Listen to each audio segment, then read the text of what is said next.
Hello বন্ধুরা, আসসালামু আলাইকুম। আজকে আপনাদেরকে দেখাবো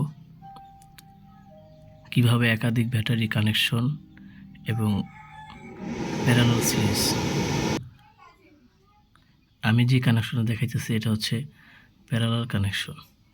প্যারালাল কানেকশন হচ্ছে এরকম যে আপনার পজিটিভ টার্মিনালের সাথে পজিটিভ টার্মিনাল এবং নেগেটিভ যে টার্মিনাল আছে ওটার সাথে নেগেটিভ, এভাবে হলো আপনার প্যারালাল কানেকশন করে।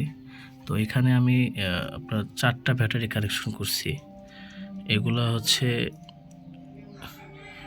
ওই গাড়ির পুরনো ব্যাটারি, ভ্যান গাড়ির। তো খুবই ভালো পারফরমেন্স দিচ্ছে। এই 4টা ব্যাটারি আমি হচ্ছে 580 লুঞ্জি দিয়ে চার্জ করছি।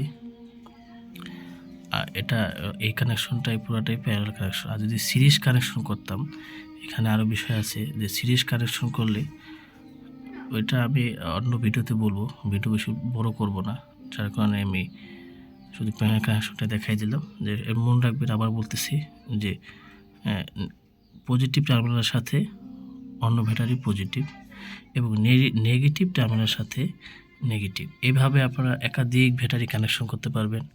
ব্যাটারি ভোল্টেজ 12 ভোল্ট হলে 12 ভোল্টই থাকবে।